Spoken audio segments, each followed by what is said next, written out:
Kemudian setelah itu malaikat Jibril setelah memberikan kabar gembira bahwasanya umat Nabi Muhammad sudah dapat jaminan surga, kemudian Nabi Muhammad menyerahkan kepada malaikat Israel.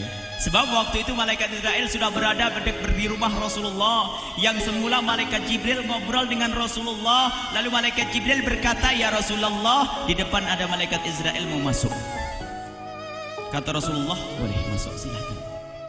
Kemudian malaikat Israel mengucapkan salam, dan setelah mengucapkan salam, malaikat Israel menawarkan, "Ya Rasulullah, aku disuruh oleh Allah untuk mencabut nyawamu atau membiarkan engkau." Dalam riwayat, aku disuruh oleh Allah untuk memberikan pilihan kepadamu, al-baqa' fid dunya, tetap di dunia, atau ar-rafiqal a'la, atau dengan Allah. Nabi Muhammad menjawab, ar-rafiqal a'la, dengan Allah. Kemudian setelah itu Nabi Muhammad berdoa agar umatnya selamat. Setelah ada jaminan umatnya selamat, malaikat Israel, "Sudahlah, cabut nyawaku kalau memang sudah waktuku." Mulailah Nabi Muhammad dicabut nyawa beliau oleh malaikat Israel. Dan di saat Nabi Muhammad mulai dicabut nyawa beliau oleh malaikat Israel, Nabi Muhammad mengatakan, mahadha, apa ini wahai Israel? Malaikat Israel kemudian menjawab, "Ya Rasulullah, itu adalah sakaratul maut, itu adalah sakitnya di dalam kematian." Kemudian Nabi Muhammad mengangkat tangannya sambil berucap, "La ilaha illallah, inna lil mauti la sakarat." Tidak ada Tuhan selain Allah, sungguh di dalam kematian ada sakitnya, sakit kematian, yaitu sakaratul maut.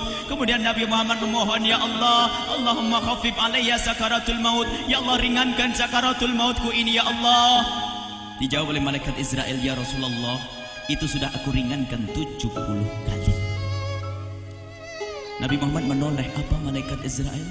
Sudah kau ringankan 70 kali keringanan?" "Iya ya Rasulullah, sungguh aku tidak pernah mencabut seorang hamba lebih lembut dari cara mencabut nyawamu.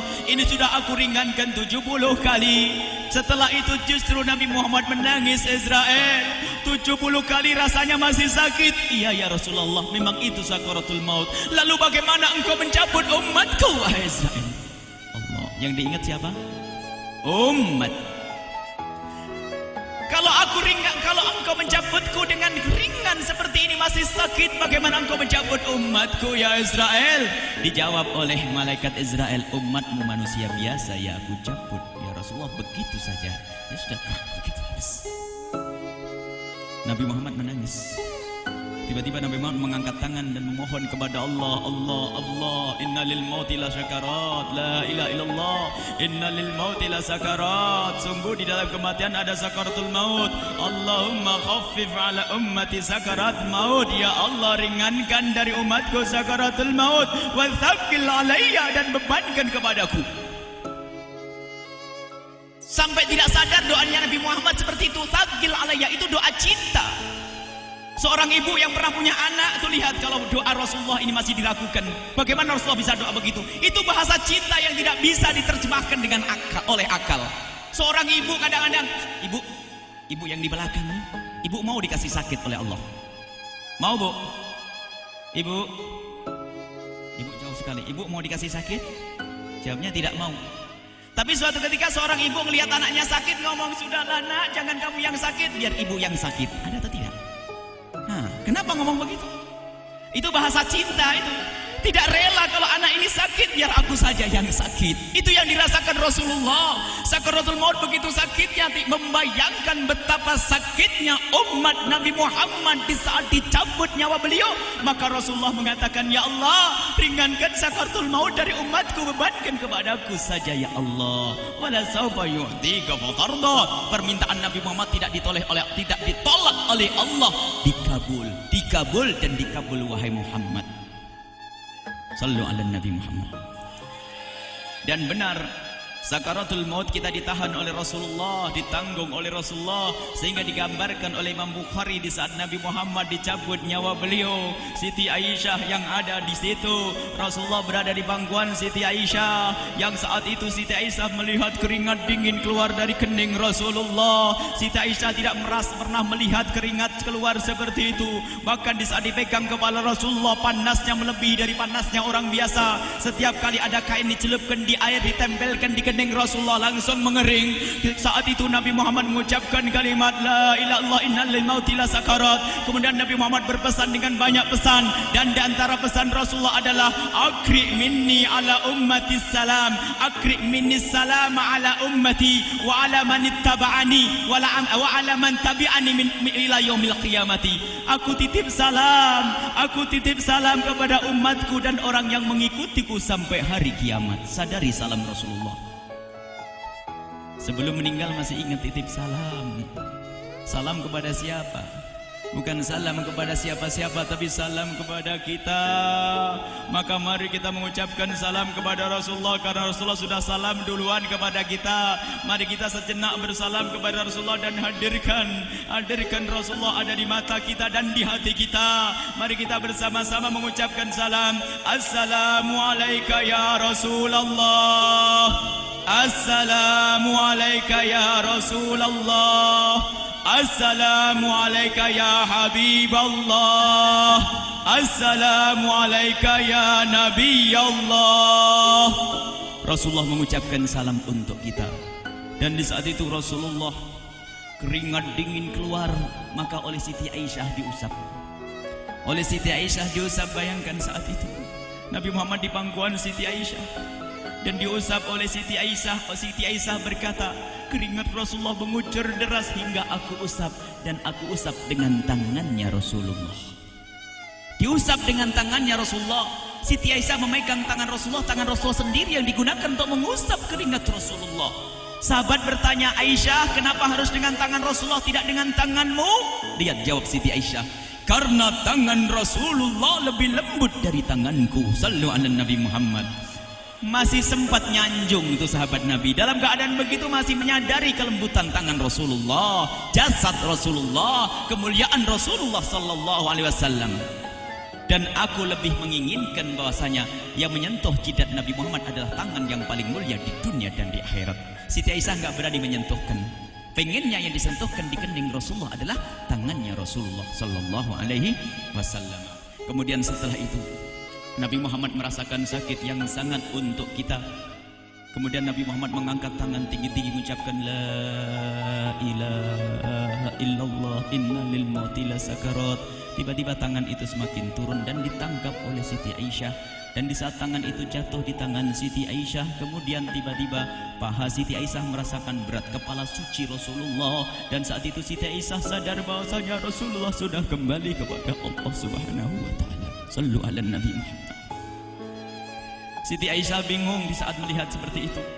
Ditaruh pelan-pelan wajah Rasulullah, sambil menangis lalu berkata, Rasulullah sudah meninggal. Para sahabat Nabi pada bingung. Sayyidina Ali tiba-tiba terduduk, nggak bisa berdiri. Sayyidina Utsman nggak bisa ngomong. Ada orang Sayyidina Zaid berkata, aku baru melihat Rasulullah. Setelah ini aku tidak mau melihat lagi selain Rasulullah. Ya Allah, butakan mataku. Aku tidak ingin aku kotori mataku dengan selain Rasulullah. Dan dibutakan oleh Allah. Bermacam-macam kejadian saat itu. Madinah heboh luar biasa dengan meninggalnya Rasulullah sallallahu alaihi wasallam. Dan sungguh meninggalnya Nabi Muhammad adalah menghidupkan hati yang mati kalau orang faham. Tiba-tiba Sayyidina Abu Bakar datang. Setelah Sayyidina Umar mengatakan, siapa yang mengatakan Muhammad meninggal akan aku penggal lehernya. Jangan seperti orang-orang Nabi Muhammad sekarang lagi pergi seperti waktu Musa pergi kepada Tuhannya, kepada Allah, nanti akan kembali kepada kita. Muhammad belum meninggal. Ini adalah karena kecintaan Sayyidina Umar bin Khattab, tidak ingin Nabi Muhammad pergi. Tiba-tiba datang Sayyidina Abu Bakar As-Siddiq lalu masuk ke kamarnya Rasulullah, lalu masuk kepada Rasulullah, kemudian mengecup kening Rasulullah. Dan Sayyidina Abu Bakar berkata, ya Rasulullah, tibta hayyan wa mayyita. Ya Rasulullah, engkau tetap harum dalam keadaan hidup dan harum setelah meninggal dunia. Sallu ala Nabi Muhammad. Hingga sampai setelah hari besoknya meninggal Rasulullah, Senin sore, Selasa malam, Rabu dikubur Rasulullah sallallahu alaihi wasallam. Setelah dikubur, Sayyidat Fatimah bertanya kepada Sayyidina Abdullah ibn Abbas, Sayyidina Anas, wahai Anas, hai Anas, sambil menangis Sayyidat Fatimah Zahra, hai Anas, bagaimana engkau tega? Atabat anfusukum an tahtu ra'sa Rasulillah. Apakah engkau rela menaburkan debu di atas kepala Rasulullah? Sayyidina Anas menangis kaget, ya wahai binta Rasulullah, kalau kami tidak dilupakan oleh Allah, niscaya tidak ada yang bisa mengubur Rasulullah. Jadi saat itu dilupakan oleh Allah, sehingga mereka tidak menyadari melakukan itu semua. Kalau mereka sadar, tidak akan bisa mengubur Rasulullah sallallahu alaihi wasallam. Ini yang diungkapkan oleh Sayyidina Anas, kalau seandainya kami tidak dilupakan oleh Allah, niscaya kami tidak akan mampu mengubur Rasulullah sallallahu alaihi wasallam. Kami yang hadir di sini, ya Allah, ingin senantiasa hadir di hati kami kekasih-Mu Nabi Muhammad. Maka kami mohon, ya Allah, jadikan kekasih-Mu Nabi Muhammad yang akan, ya Allah, yang akan mendampingi kami kelak saat Kau cabut nyawa kami, seperti yang dikabarkan oleh Engkau, seperti yang Kau kabarkan, yang Kau wahyukan kepada kekasih-Mu Nabi Muhammad. Wa absyiru bil jannati, semua hamba yang beriman akan menyaksikan surga, ya di saat dicabut nyawa mereka, dan surga, di tempat surga itu yang paling mulia adalah Nabi Muhammad. Maka kami mohon, ya Allah, saat Kau cabut nyawa kami, ya Allah, hadirkan Nabi Muhammad di hati kami, ya Allah. Dan kami mohon, ya Allah, saat di alam barzah nanti, ya Allah, saat yang sangat mengerikan itu, ya Allah, kami mohon hadirkan kekasih-Mu Nabi Muhammad, sehingga kami tidak takut dan gentar lagi dengan malaikat mungkar nakir.